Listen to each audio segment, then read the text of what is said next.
Hello, everyone, and welcome to a very special episode of the Shade and Shit Talking podcast. I'm your host, TK, and as always, I thank you guys for tuning in. Now, this episode will be a short, sweet, and to the point episode without a lot of filler or whatnot. Today is Mother's Day, and I just want to take a moment to just celebrate all the mothers out there who are holding it down, whether it's single, married, whatever. The mother is the backbone of the family. I was raised by my mother, my aunts, my grandmothers. I was guided by very strong and very principled women who molded, my thoughts, my actions, my behavior. And without each and every one of them, I would be absolutely nothing. I wouldn't be the man that I am today. They say that, a woman can't raise a man. And to some that may be true, but she damn sure has a hell of a lot of input on raising him. And it shows. My mother is one of the best people I have ever met in my life, and I'm not just saying that because she's my mother, but it is what it is. But she taught me an awful lot. She taught me about, not giving up, not settling for the bullshit that people hand you. She taught me about fighting, both literally and emotionally. My mama, when she was younger, she was out there scrapping. But and she passed it on to my baby sister. Hell, she scrapped too, but she's a good mother. She takes care of her business regardless. And salute to all the mothers out there who do that. Both my grandmothers have passed away, and I miss both of them. I was taught so much by each one of them. They are the main reasons why I'm mean as hell in that kitchen, man. Like, both of my grandmothers believed in men being able to take care of themselves, if no woman is around. Like, they were old school thought and whatnot, but they believed in us knowing how to take care of ourselves, us boys, how to wash clothes, how to, iron, how to feed ourselves, how to cook, how to clean. Like, my grandmas didn't get that shit, man. You wasn't gonna be a lazy ass dude with her. Either one of them, period. You can be lazy elsewhere, but if you was in her house, you wasn't gonna be no lazy ass dude. And I appreciate that, because again, I wouldn't be who I am today without them. So, with this being Mother's Day, again, I wish each and every one of you mothers much happiness, much success, and not just for today, but for every day. You really and truly are appreciated for what you do, what you stand for, and I salute you. Even you deadbeats, you still somebody's mother. Act like it. Now, with today being Mother's Day, Black with No Chaser has been working with NBO, National Bailout Organization, and they have this program, this initiative to free black mamas from jail in time for Mother's Day. And their goal was for 100 black mamas to be freed. I believe they did hit that goal. We had a few to get released over the past couple days in Jackson. Shout out to my boy Tyson Jackson. He's working directly with them in the city of Jackson. But this organization is very important, in my opinion. The work that they do is very, very, very important.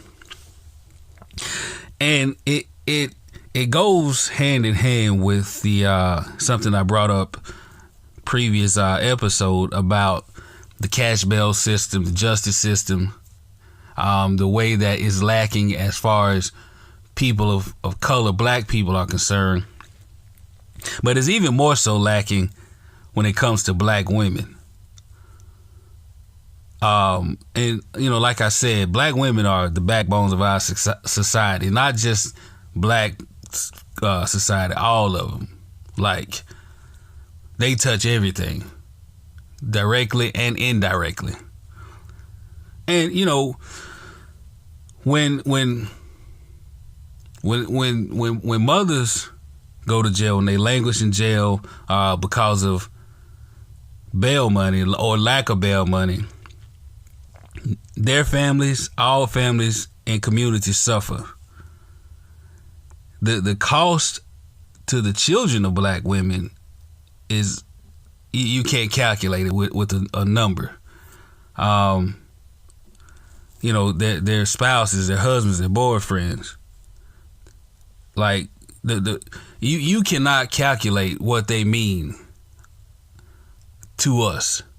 But, you know, because of the high nature of cash bails and because of the discrepancies in which black women are jailed, are harassed, are locked up, are held, is easily definable. It's bullshit, actually. So, you know, I figured, you know, I'll talk a little bit about that, you know, this episode. It goes in hand with the organization that we're working with, and this isn't just a for this weekend type of thing. This is a year-long process, a everyday process working towards freeing these black mothers who are being held strictly because of they can't afford the cash bail, this extremely high cash bail, which a lot of times is straight nonsense. So, you know, I did a little research and found a few things to put on your mind that pretty much speaks to the truth about black women and women of color behind bars.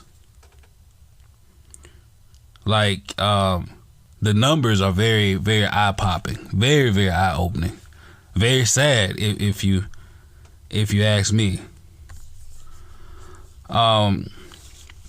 So y'all remember Orange is the New Black, Netflix show about, you know, women in prison, and it showed a few black women, you know, Tasty and Crazy Eyes, Poussey, so on and so forth. About, and you know, it highlighted a little bit about the struggles that they face, not only just women in prison, but black women in prison. You know, the unfairness that they see. And even though it was just a show, it still had a bunch of truth in it. You know, it confronted very real issues about race and justice, or rather injustice, about the system, you know, mass incarceration and all of that. Now, I'm going to give you a few numbers about the system, incarceration and all of that. So, men outnumber women in jail in the U.S. But the U.S., and it's not surprising at all, it houses the largest female prisoner population on Earth. It's probably up to maybe 250,000 now, maybe more. I saw that between 1980 and 2014, the number of women in prison or jail in the U.S. increased more than 700%, almost twice the rate of men. So,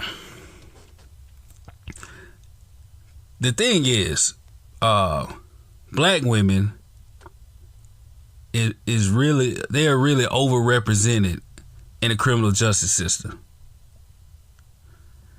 Now, you have only 35, 36% maybe percent of the women in the United States that identifies as non-white. Yet, they make up nearly half of the percent of the female prison populations, and probably 2/3 of local jail populations. Black women are 3 times more likely to be in prison than white women, and Latina women are about 69% more likely to be in prison. And that the disparity is huge. Like when I talk about health and mental health and cancers and all, like the disparity between black women and white women is huge. There's a root to it all. We've talked about that. So let's just look at a few things.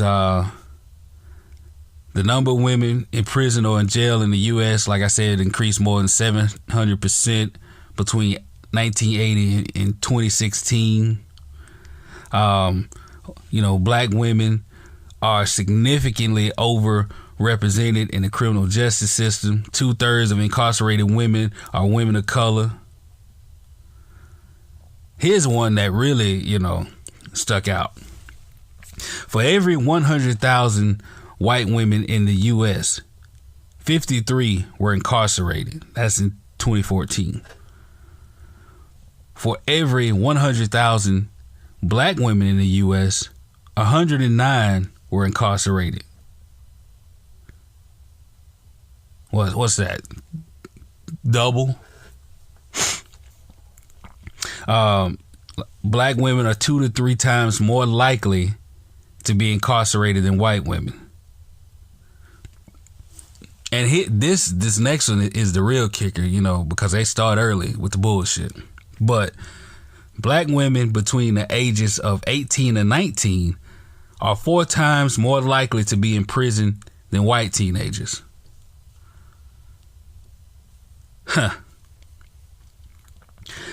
Now, just to touch on the juvenile sentencing and all of that. Out of 100,000 black girls, 110 were sentenced in the juvenile system.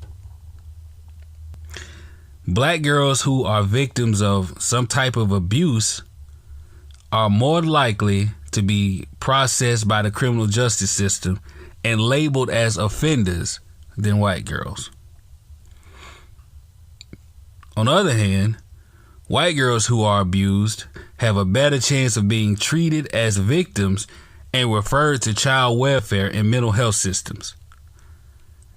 So when you look at just those last 2 sentences, the comparison I made right there, when you look at that, you can see like why I say it starts early. They're introduced to the system early. Instead of getting help and rehab, they get confinement and records. Second chances are few and far in between. Now, those are facts. This is not my opinion. So anybody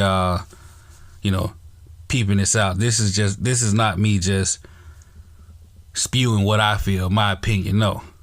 This is all quantifiable, numbers that you can look up. So when we talk about, the demographics of the American women prisoner population, how extreme they are, they're extreme but not surprising. When you consider the fact that discrimination occurs at each level of the justice system, from juvenile to adult, the processing of it, to the court systems, to in prison, to parole, all of that. So now this is according to this is data that was gathered by the Sentencing Project, which is a Washington, D.C. based research center. And again, they indicated that the discrimination starts early. Racial disparities in female sentencing are present even in juvenile courts. So, just like you had a disparity between, black women and white women, it's the same thing with the younger girls. So you got like girls aged 12 to 17, black girls, they are more likely to be incarcerated than white girls. Black girls are 3.5 times more likely to end up in a juvenile justice facility than white girls. Fact.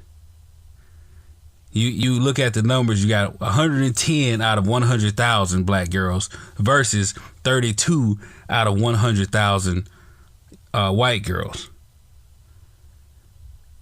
And like I said earlier, black girls are more than likely to be labeled as offenders rather than victims.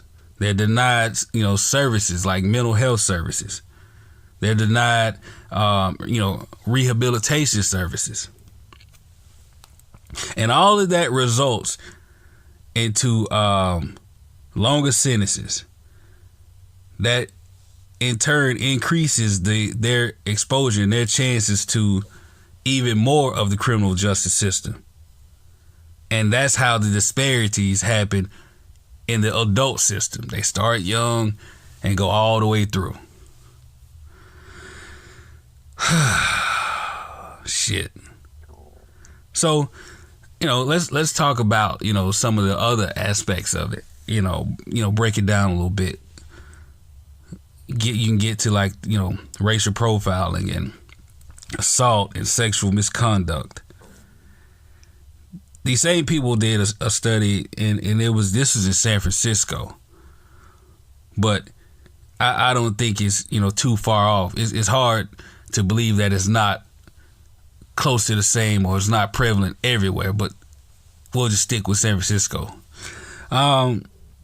It said that black women are pulled over for traffic offenses 17 times more than white women. 17 times.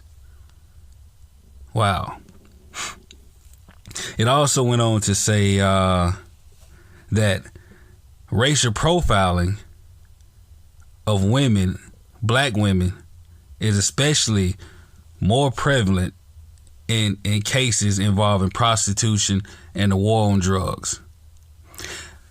And if you listen to that sentence, I'll say it again. Racial profiling of women of color is especially prevalent in cases involving prostitution and the war on drugs. And I will give you one prime example of that. Centoya Brown. Y'all, I talked about her odyssey in multiple episodes, as her story progressed, she's finally free. But that right there is a classic case of this. She was, like I talked about earlier, thrown into the system. Instead of being recognized as a victim, she was a perpetrator. She was labeled an offender. And I'm not saying, she didn't do anything wrong. She's no angel, but, she's a child. She was a child when all of this was going on. But it don't matter. But, like for an example, all races of women use drugs. Drug use is prevalent in every race, period. But according to this study, women of all races use drugs at approximately the same rate. But women of color are arrested and imprisoned at much higher rates for the same offenses. Like, they can get caught with whatever it is, the same drug. One's more likely to get rehab and get it struck from their record. The other's going to jail. No rehab, no help, period. So they went further into the state of California as a whole, and it went on to say that 54% of female drug convictions are women of color, although women of color only make up 38% of the state population. In New York State, is 91% of convictions, with only 32% being in the population. So, again, this isn't make believe. This is why free black mamas is necessary. This is why national bailout is necessary, because of the disparity, the unfair treatment. Like, I'm all for people who do wrong getting what they deserve. I have no problem with that. But make it fair across the board. Like, don't determine someone's outcome or determine their fate basically off of their skin color. Because that's that bullshit, man. So, I'm going to talk a little bit more about it. I'm going to, leave it alone. It is Mother's Day. I don't want to bring nobody down. Again, happy Mother's Day to all the mothers out there. I love you. But there's also a problem with, profiling in the criminal justice system for women of color. And it starts before, they even charge of the crime. Like I said, being pulled over 17 times more than white women, arrested at a rate 13 times higher than women of all races, all the other races combined. Women of color, I'm going to say it again, women of color black women are getting pulled over for traffic offenses in San Francisco 17 times more than white women.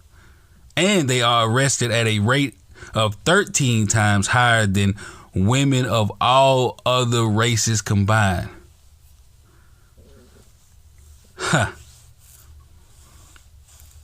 Now, this skewed enforcement puts black women into the justice system. It also put them at an increased risk of imprisonment even before a judge or jury sees their case.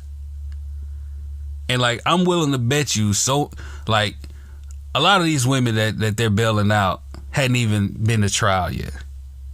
Might have been in front of the judge once, got this high ass bail, and that's it. But it gets worse once they get charged. That disparity gets even worse. Because the likelihood of a black woman being convicted than a white woman or man for the same crime is a lot higher. A lot higher. And when they do get convicted, it gets even worse behind bars. The discrimination behind bars is real. There's I'm pretty sure, and I don't have the exact numbers, but the amount of allegations of staff sexual misconduct towards black women is huge. As a matter of fact, according to this survey that I've been reading and looking at for the past week or two, it said that the number of allegations per year has tripled in the past decade, despite new national standards on rape prevention.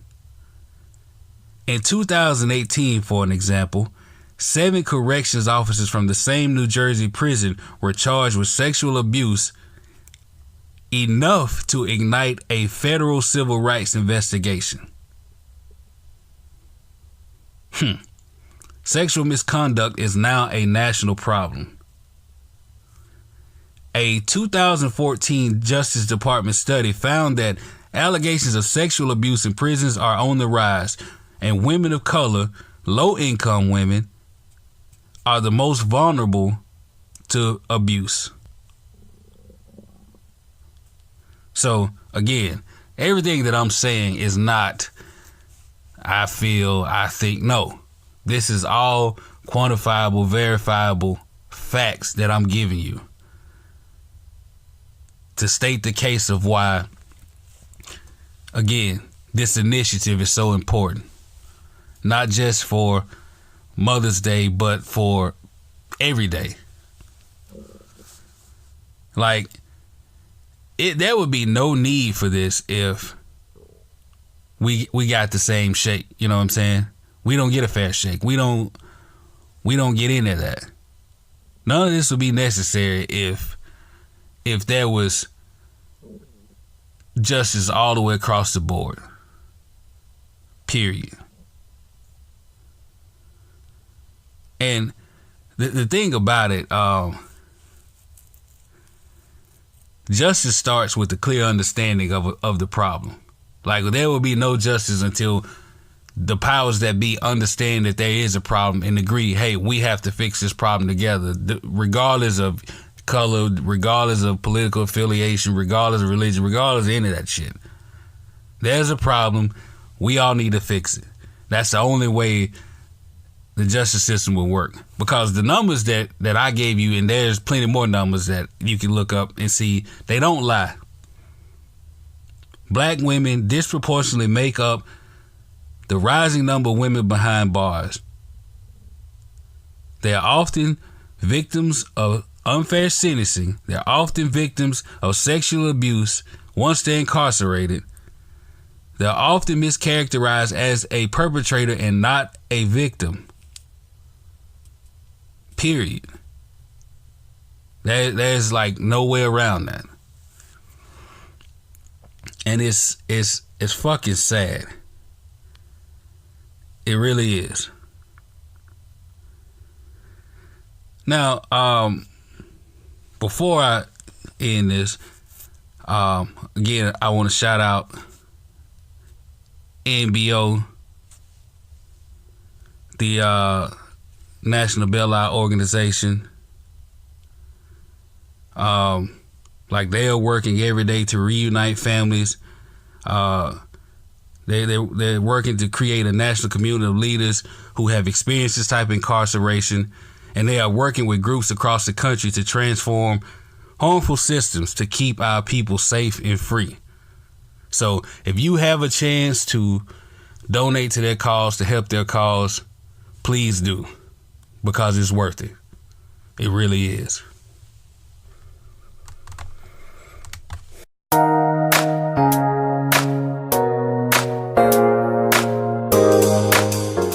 Now, before I get out of here, I just want to take this brief moment to say once again, happy Mother's Day to all the mothers out there. Thank you for your love, your patience, your courage, your encouragement, your sacrifices, everything that you have done and continue to do to make us who we are. You are the backbone of our society. You are the everything, basically. The black woman is everything. And I love, cherish, and salute each and every one of you. And I wish you all the utmost happiness, not only for today, but every day. Because every day should be Mother's Day as far as I'm concerned. So again, thank you. Enjoy your Sunday. Enjoy your family. Everything. This past weekend, Black with No Chaser was at the Jackson Black Business Expo. And we had an awesome time. We had a great turnout with vendors. Almost 200 vendors came and put their goods and services in front of the eyes of thousands upon thousands of people. And it was a very great event. Thank you all for tuning in. Thank you all who came by and shopped and bought and sold black. That's a beautiful thing. A bunch of black excellence was going on in that building. And it was very, very beautiful to see. And I'm looking forward to the next one, whether it's in Jackson, Biloxi, or wherever else it may happen. We there and we all for it. I was happy to be a part of it, covering it live, and it was one of the best moments that I've had as a member of Black with No Chaser. So thank you all for that support as well.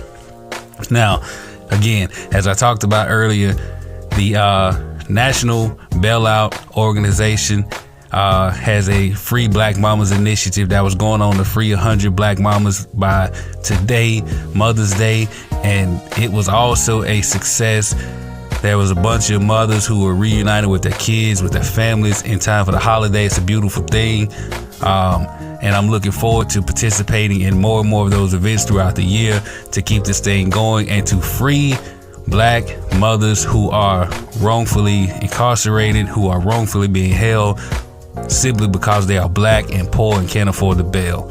So again, shout out to them. And for those of you who are looking to help, you can go to the National Bailout Organization, nationalbailout.org, and see the great works they're doing, the Free Black Mamas Initiative, and all of that, man.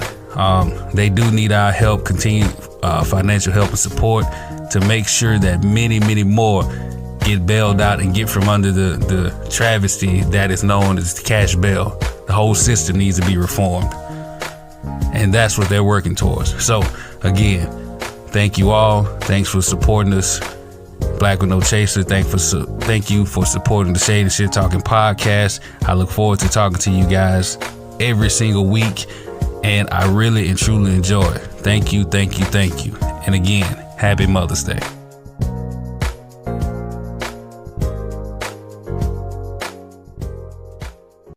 The podcast you just heard was made using Anchor. Ever thought about making your own podcast? Anchor makes it really easy for anyone to get started. It's a one-stop shop for recording, hosting, and distributing podcasts. Best of all, it's 100% free. Sign up now at anchor.fm/new. That's anchor.fm/new to get started.